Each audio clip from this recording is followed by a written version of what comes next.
Good morning. Good morning. Steve, that was less cringy than I thought. So thank you for that. Thank you. No, it's so good to be with you. I actually recognize a fair amount of faces because I was around long enough in Cambridge to have met you maybe or just seen you in that space. And so it's a total privilege to be here. I have a question.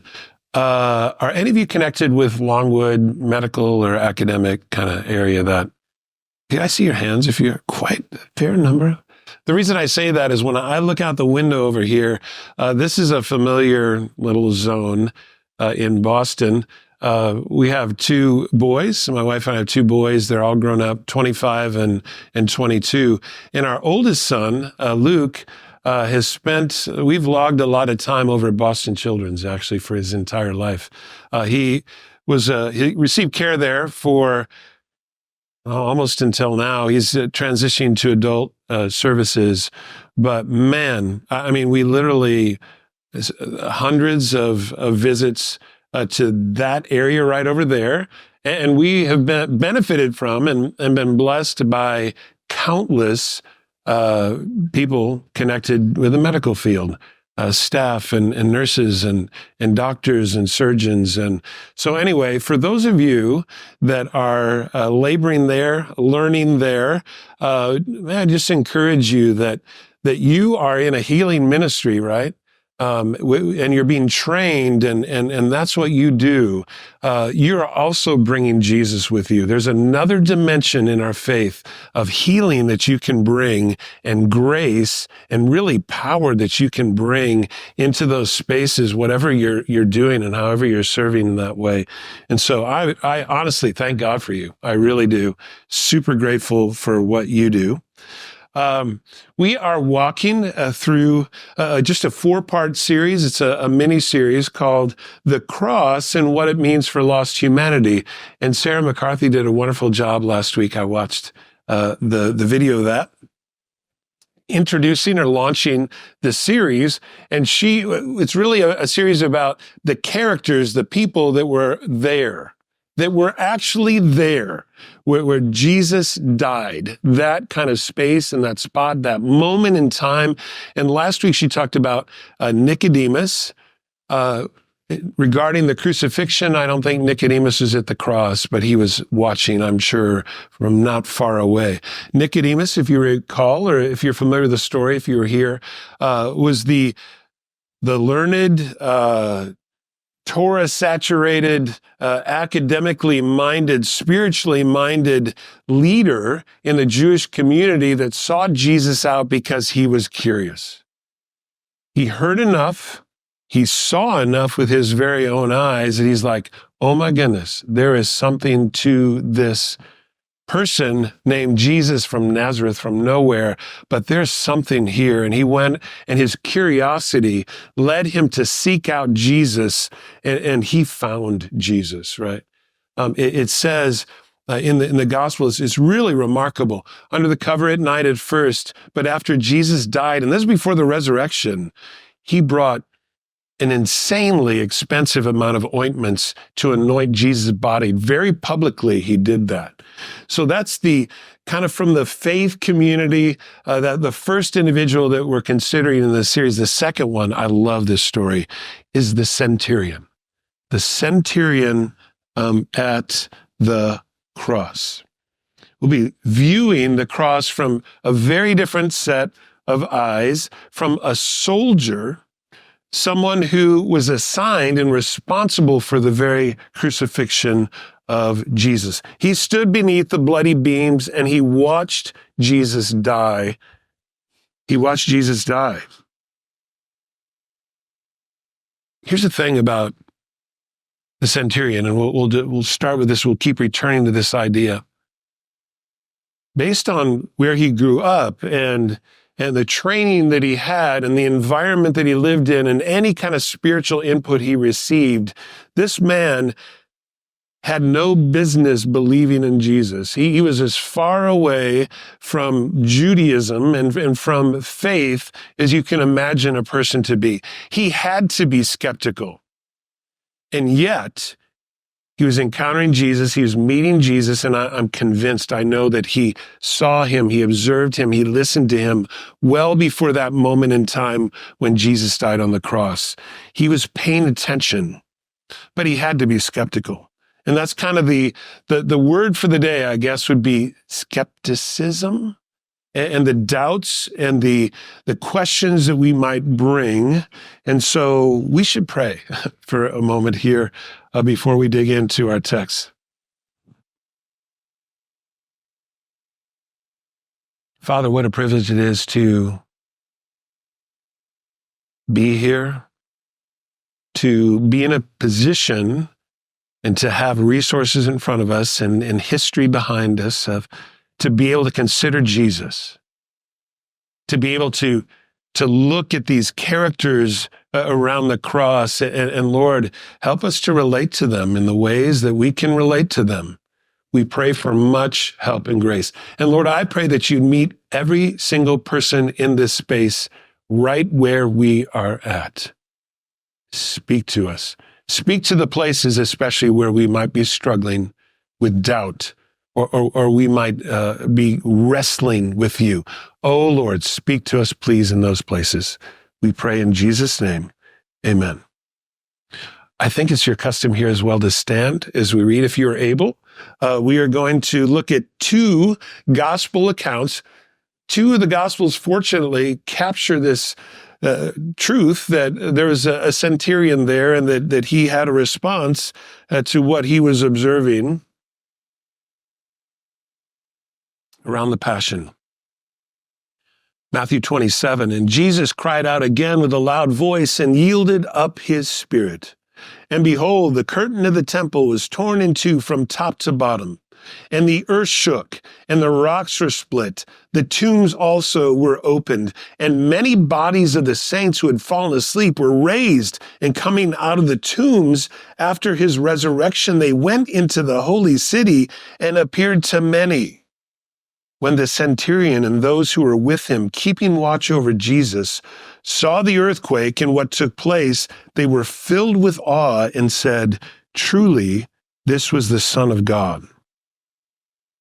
The second is from Luke. Luke records this.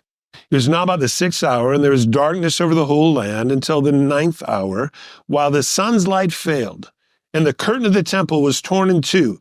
Then Jesus, calling out with a loud voice, said, "Father, into your hands I commit my spirit." And having said this, he breathed his last. Now when the centurion saw what had taken place, he praised God, saying, "Certainly this man was innocent." And this is the word of the Lord.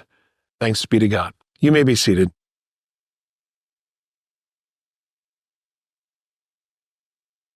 The centurion was responsible for the crucifixion of Jesus. His men literally drove nails into Jesus' hands and his feet. How would you like to have that on your resume? Think about that. He was responsible for putting the Son of God to death. So when he proclaimed, "Surely this man was innocent," you know what he was really saying? And man, he had to be thinking this. He's like, I have the blood now of an innocent man on my hands. It might be difficult for us to really step into the shoes of someone in that position, but that was his new reality. And it really raised the fascinating question. It's like, who put Jesus on the cross? A partial first answer is, well, the centurion did and his men. But we're going to return to that question. We're going to circle back to that one because there's actually quite a list of people that put Jesus on the cross.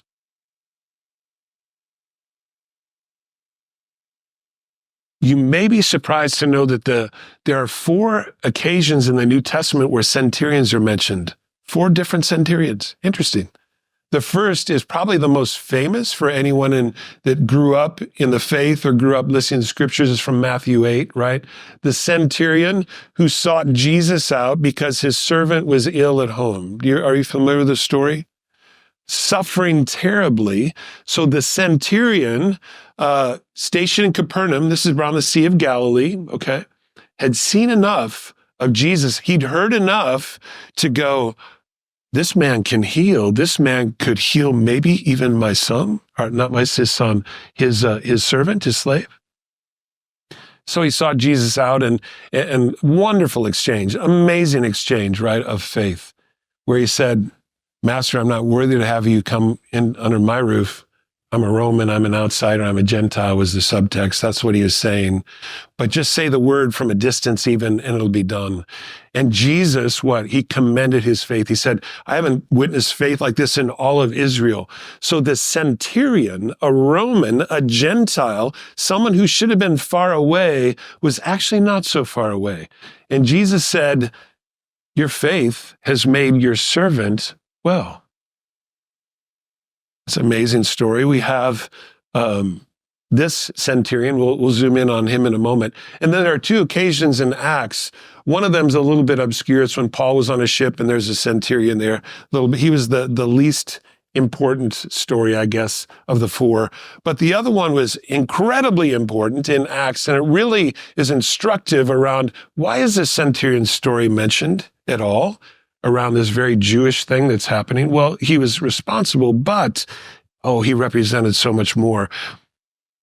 The centurion that was described as a God-fearing man actually had a routine of prayer built into his life. He was praying, and he received a vision from the Lord. Y'all remember this in Acts? The vision that he received from the Lord was like, basically, long story short, the gospel is for the Gentiles. Go tell Peter, who was struggling with this idea that non-Jews could be fully grafted in. That centurion was the person that God chose and used to open up that door wide to us, to many of us. I don't know if any of us have Jewish backgrounds, but that opened up the door wide and made this statement that was so profound and clear. So centurions, let's zoom a little bit more. We have like a sentence or two about the centurion at the cross, right? And we might go, there's no way we can know this person. Well, actually, there is a way that we can use our imaginations a little bit and fill in some blanks safely, kind of like the Chosen. I don't know if some of you are into the series The Chosen. I highly recommend it. My wife isn't into it as much. Not everybody is, but I am. And what it's done is it's helped my imagination by filling out the stories of the characters, right, in the gospel accounts.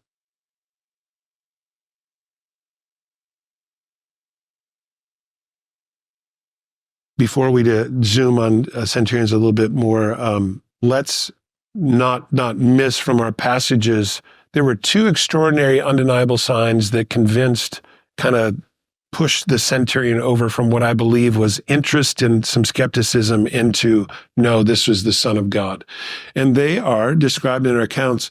It says that darkness descended on the land from the 6th to the 9th hour. That's noon to 3 p.m. That's a very long time. I don't know if any of you witnessed an eclipse. The last one that happened here, I'm like, I'm not going to look through little plastic cardboard things at the sun. Sorry. I'll believe you when the eclipse, a full one lasts like 3 or 4 minutes. We're talking about darkness descending on the land for 3 hours. So this is something that would be really unsettling to everybody. And certainly at the cross, they're like, interesting that this is coinciding with Jesus being nailed on the cross. Darkness descended. We don't know exactly how and what that looked like, how the sun was obscured, because when you look at the lunar calendars, all of that, it's like it wasn't time for any kind of an eclipse. So it was, according to the text, kind of like a divine intervention kind of sign that was produced. As if that wasn't bad enough or unsettling enough, at the very moment of Jesus' death, the earth began to shake and quake, and there was a serious earthquake to the extent that rocks were split and even some people were released. Imagine seeing someone long departed that you're aware of, and suddenly they're walking down, and I don't know what they were saying or doing, but they had been raised even from the dead and were walking about. That would be something. Here's what I want to share for the sake of those of you, and this is not everybody, but some of you all have genuine questions about the veracity of scriptures and how can we trust the Gospels as they're written? Is this really what Jesus said? Is this really what happened? And I want to share just one quick example, Exhibit A of a quote from a Roman historian that corroborates this kind of idea that there was darkness and an earthquake at the time that Jesus died. In the 4th year, an eclipse of the sun happened, greater and more excellent than any that had happened before it. At the 6th hour, day turned into dark night, so that the stars were seen in the sky, and an earthquake in Bithynia toppled many buildings of the city of Nicaea. Phlegon was a 2nd century Roman historian who was aware of this, wrote it down, and Eusebius was the father of early Christian history, who was 3rd, 4th century person who recorded that. This was just a little tiny piece of evidence where non-believing people were acknowledging that something extraordinary and weird and strange had happened at the time of Jesus. Now, that kind of evidence is really meaningful for me. I am a person that really appreciates solid apologetics. I'm a person that is just always was naturally filled with questions. My skepticism and my questioning, though, and I want to draw a distinction. There's 2 kinds of ways that we can ask questions and be skeptical. There's the kind that's very unhelpful. And that's a posture that we're in, where we might say, we've kind of already made up our mind towards unbelief. And so we're approaching a question or something that we're struggling with, wrestling with, and we're going in with a bias towards unbelief. And that could be for any number of reasons. It could be for a ton of different reasons. It might be simply because, we just don't believe in supernatural things. We've never seen, we're a 5 senses kind of person, and we're just like, I can't believe something I've never seen before. It could be because we're kind of angry at the concept of God or at God himself because of something that happened to us before. It could be that the only examples that we've had of believing people have not been positive ones. I mean, who knows why, but our skepticism has been fed by something that's kind of unhelpful. We're not necessarily really open to finding the truth, if you will. There's another kind, and thankfully, for whatever reason, I was in this camp. I was like, I'm open to belief. I cannot help but imagine, even with a bit of a Christian upbringing, that there's got to be more to life. There's got to be some reason for the order that I see, beauty that I see, and evil that I see. It's like there's got to be some way to make sense of this. I was open to the idea that Jesus might be the Messiah.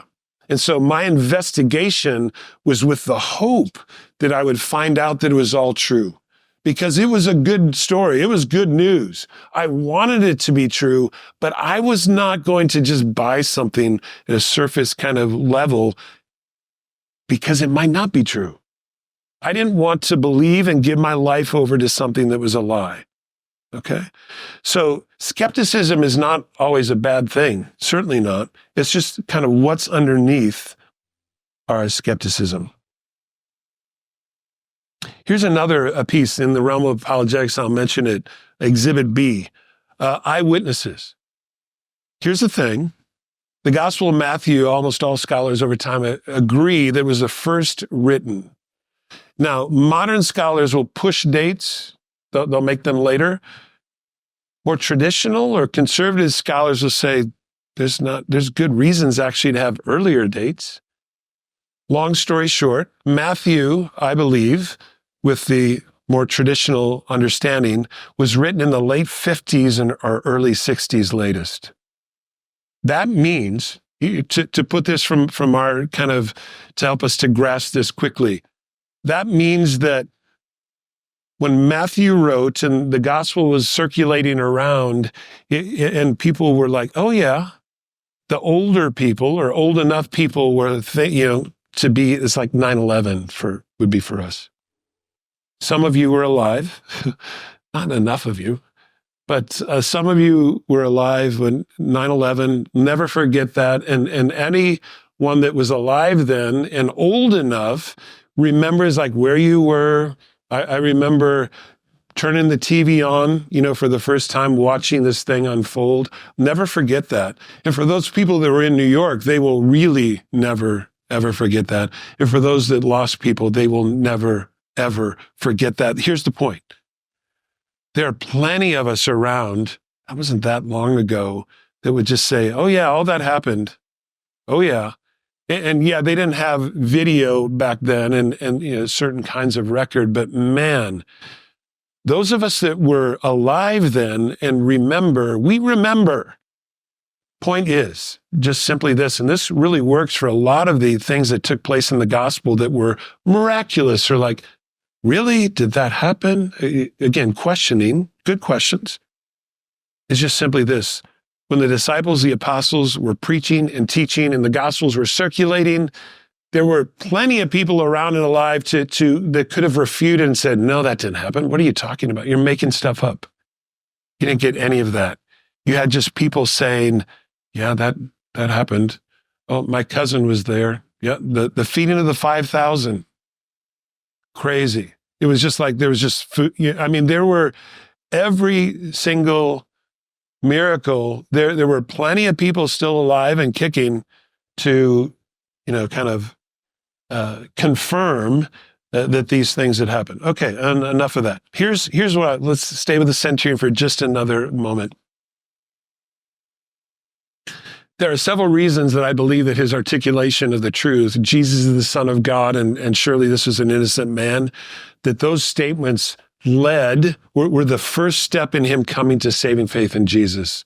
I am quite confident that the centurion came to saving faith. And here's why. Again, just to kind of, be encouraged that someone like the centurion responsible for the death of Jesus could be saved. First stop, the estimates of the population in Jerusalem at the time of Jesus was about 30,000 people. And then when the festivals happened, that it would swell to 80,000 or so. That's not a lot of people. In other words, if I'm a centurion stationed in Jerusalem, and here's a thing about centurions too, they were generally highly regarded or decently regarded by everyone because they were mid-level officers in Romans armies. They were kind of mid-level. If you're familiar with the military in the States here, they were like West Point graduates who had some training and education. They were captains and they were responsible for people. They were on the ground. Their boots were on the ground. They were tending to practical matters. They were, especially in peacetime, they were the police in an area. They were enforcing this and that. They were executing orders. They were visible. They were known. Here's my point. The Roman centurion had certainly encountered Jesus before that moment in time. 100%. Had to have had an interface. Even if he was a bystander in the crowd, he had witnessed, he had listened to, he had watched perhaps even with his own eyes, miraculous things. And so he was not unfamiliar with Jesus at all. And so there he was. Secondly, kind of in a similar vein, the way that Jesus died had to be dramatically different from anyone else, stripped, hanging on a tree, suffocating, bleeding out on the cross. The way that Jesus died was different from everyone else, and he was watching. Who knows how many executions he had been kind of governed, but he was watching Jesus die very differently. Jesus was not departing from his story. He was making sure that his mother would be taken care of. John, this is now your mother. This is now your son. The thieves were interacting with him, dying next to him on the cross. If you're familiar with that story, it's incredible. One of them is joining in the kind of mocking, like, if you're the Son of God, why don't you save yourself and us, kind of thing. The other thief, do you remember what he said? He said, we deserve what we're getting. This is an innocent man. Again, the thief's familiar with Jesus. This is an innocent man. He doesn't deserve this. Jesus, would you remember me when you come into your kingdom? And Jesus said, yes, I will. Tonight you'll be with. So Jesus is ministering to people still while he's dying on the cross. He is, this just occurred to me when I was just meditating on this a bit. We might think of, if I'm in that predicament, I'm going to be pretty self-centered. Jesus actually was seeing everybody gathered around. He saw everybody. And here's the thing that I know that stuck in the centurion's head, and he clung to it. And then it was probably the words from Jesus that were carried him over the line from unbelief to belief. You know what they were? Father, forgive them, for they know not what they are doing. It is possible that Jesus made eye contact with the centurion even at that moment. Father, forgive them, for they don't know what they're doing. So I am confident, maybe even 40-ish days later, that the centurion was in the crowd that was gathered, the thousands that were gathered in Jerusalem, right? When Peter, the same Peter, was preaching suddenly the same message that Jesus was preaching, and he was hearing the gospel, and there was hope, and he'd heard about the resurrection, but now here's a representative of Jesus saying, this is how you can be saved. For all we know, the centurion was one of the 3,000 that responded to that first sermon on that day. I would not be surprised at all. And what's so, I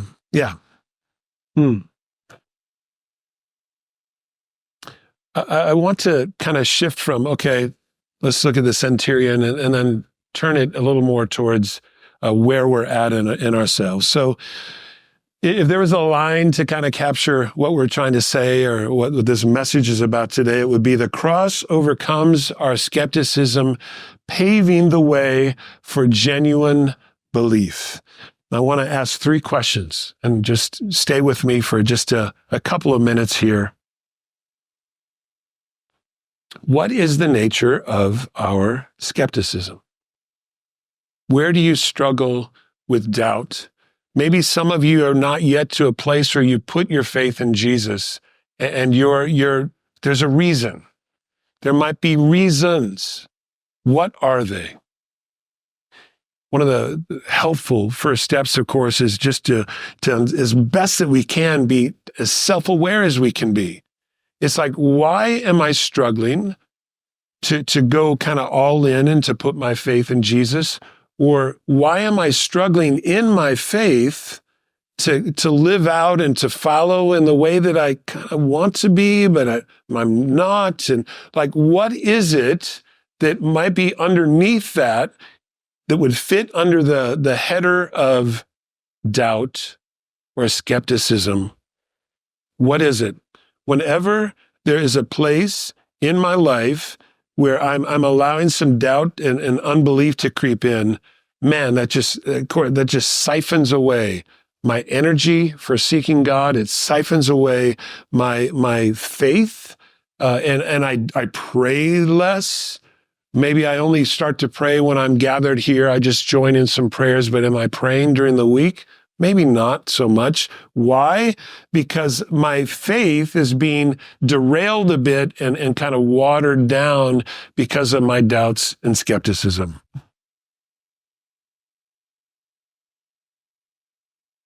Here's a second question, and it hopefully is an answer to the first. How does the cross deal with it? How does the cross deal with it? One of the things that I've concluded over time, and I'm 40 years into the faith. Yes, I'm that old. And met so many people, and I've heard so many stories about the way that God has met people and he's changed them and all that. Here's an easy conclusion to draw over the time, is that one, God is an incredibly good communicator, shocker, that the one who fashioned us and made all things can actually speak loud and clear to us. The second is that he doesn't speak to us all the same. He actually meets us where we're at. So for me, the too many questions guy, guess who he dropped in? It was just in my life, providentially, at that critical time when I was kind of wavering and trying to figure it out, and I needed some answers. He dropped some people around me that were much further along than me, and they had some answers to my questions. And they knew how to direct me into some places and spaces. Others, right, who have been damaged by life in some way, shape, or form, and who need healing from Jesus, he can meet us and heal us and do a heart level kind of thing in us where we're like, oh my God, this is real. The ministry that I'm receiving is real. This is God. I mean, God again communicating to us, meeting us where we are at. And even for those who are far away, they don't have the luxury of growing up in a family where the faith was a thing, or their best friend whose faith was a thing. We're kind of on the outside, and we feel far away. Doesn't matter. God can communicate and reach out, and we're partly responsible for getting the gospel to people that are far away, but he can also speak to people in their heart of hearts and they're through their conscience, and I've seen all of it. God is a very good communicator. He can meet us where we're at, and if there's a place where there is doubt or struggle or skepticism, please bring it to Jesus, or bring it again to Jesus. Wrestle. Do not please just kind of give up or to resign yourself to kind of a state where you're just kind of on the fringes or a little bit in a ditch. But press and believe that God can actually meet you wherever you're at and like effectively meet you. Third, what is the nature of genuine belief? Well, it is certainly not blind faith. Some people do just believe and quickly, and I'm a little bit jealous of them. But I think the stakes are so high surrounding the teaching of Jesus and the nature of the gospel and what it means for us as individuals and then for the world. The stakes are as high as they can possibly be. That means that the genuine belief it can't be blind, it needs to be informed. But I wanted to take a moment also to follow a little trail, return to that question that I asked in the beginning, like who is responsible for putting Jesus on the cross? Let's just count. Let's tally it up. For those of you that are familiar with the Gospels, you can do this right along with me. Well, the centurion and his men were responsible, okay? Secondly, who was responsible for sending the centurion and his men? Pontius Pilate. And Pontius Pilate, oh man, he wrestled. If you read in the gospel accounts, I love his wrestling. His wife, first of all, got a dream and said, don't mess with this man. Warned him. He was listening, at least partly, to his wife. And he was trying to get Jesus off because he's studying the case. He's going, I don't see any grounds for him to be crucified, even though these people are pressing for it. And so he was trying to negotiate with the chief priests who were primarily responsible also. We're like, he must die. Blasphemy. Can't call yourself the Son of God. We have laws around this, penalties for this. Please execute this for us, Rome. So that was that kind of back and forth that was going on. And at one point, Pontius Pilate says to Jesus, what is truth? Wow. And I believe that was a sincere question. Jesus did not engage with Pontius Pilate until he said this. This is from John 19. This is what the text says. I find no guilt. Paul was swaying this out. Pontius Pilate to Jesus, where are you from? Again, trying to get him to say something. Jesus gave him no answer. So Pilate said to him, "You will not speak to me? Do you not know that I have authority to release you and authority to crucify you?" Jesus answered him, "You'd have no authority over me at all, unless it had been given to you from above. Therefore, he who delivered me over to you, the chief priests, has the greater sin." So Pontius Pilate was really terrified after that. And in one last attempt to get Jesus off, because Jesus was saying, "You're responsible for this, but they're more responsible. Centurion's responsible. I'm going to jump into the one that's most responsible because it's in the text here. But you know who is the most responsible for sending Jesus to the cross? God the Father was the most responsible for sending Jesus to the cross. Because he was familiar, he knew so well the predicament that we all were in. So here, you know who else is responsible for sending Jesus to the cross? Every single one of us. How can that be? We might naturally ask, how can that be? Because of our sin and our bent to sin and the path of destruction that we are on apart from grace. That's why God the Father sent Jesus to die on the cross to pay for your sin and for my sins. When I approach the foot of the cross now, and in a few moments we will be in receiving the Lord's table, I am so keenly aware at this point of my life that it was my sins that placed Jesus on the cross. For those that are kind of newer to the concepts of faith and all that, I simply would describe it in this way. And it occurred to me after I was a Christian for a while, and some years were going by. I don't know if you all are familiar with the 10 Commandments. No other gods before, thou shalt not steal, thou shalt not murder, coveting, all of that. There's 10 ancient commandments from the Mosaic download that are all still real and true. It occurred to me when Jesus broadened out a little bit and said, you don't have to murder somebody to actually hate them enough to have murderous thoughts in your heart. You're also breaking that commandment. It's just as bad. Murder is bad. Murder in your heart, bad. It occurred to me that I was 0 for 10 of the 10 commandments.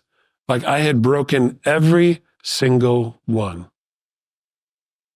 And honestly, that was a bit jarring to me. I went down carefully. I went down each one, and I'm like, guilty, like all 10. And I'd always thought it's funny, when I came to Christ, I thought, I'm a pretty good guy, certainly compared to everybody else. I no longer think that at all.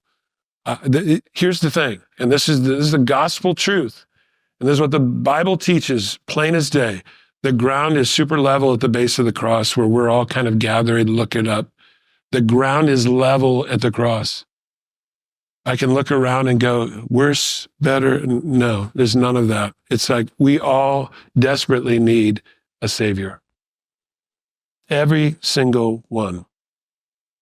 So a whole bunch of people responsible for putting Jesus on the cross and first and foremost, the Lord. I know this is familiar with many of you, but maybe not for everybody. But saving faith is just simply this. It's putting our trust, our hope, our faith in Jesus and what he accomplished for us.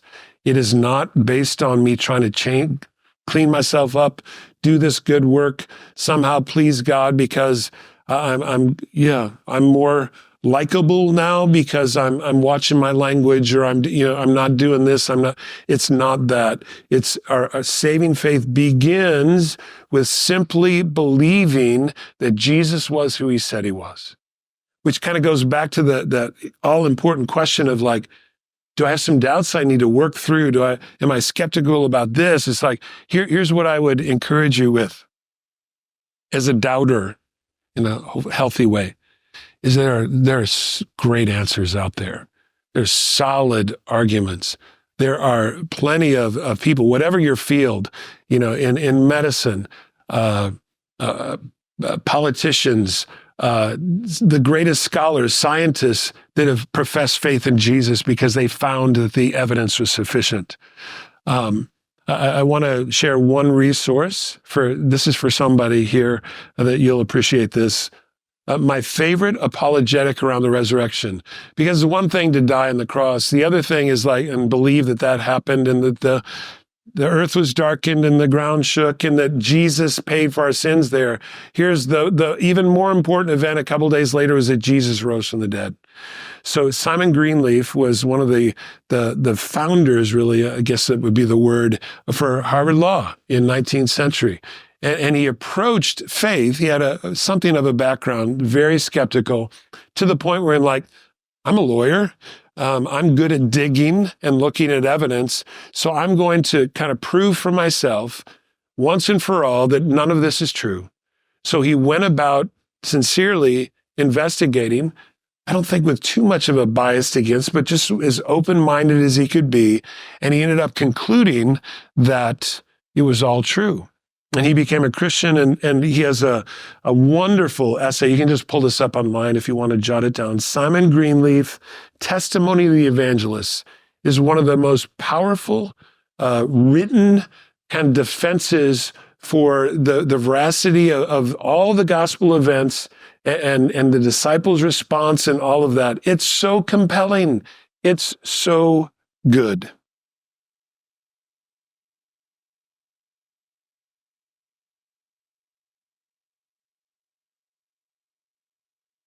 And then lastly, I want to return to the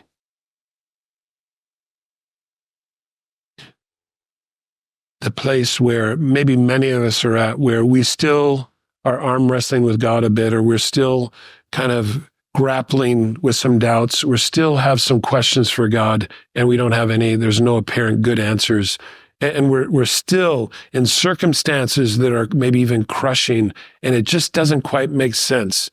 Like if we were Jesus, if we were God, we would do it differently. There are moments that I'm sure maybe some of you have experienced before. Maybe you're in the middle of that. What should we do with that? Here's what we were going to do with that. We're going to take a moment, going to give a little bit of space here for all of us to converse with God about whatever it is that maybe has come to mind. And maybe you're going to grapple and you're going to wrestle and you're going to pray on behalf of your friend or a family member who's very skeptical. You can do that as well. But maybe you need this for yourself. Maybe it's for someone else. But we're going to invite the Lord to speak to us. We're going to express this best that we know how to him.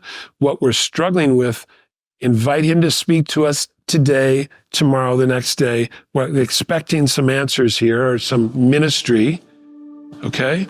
And then we're going to approach the table. I'll bring us back to set that up in just a moment, but let's give the Lord space.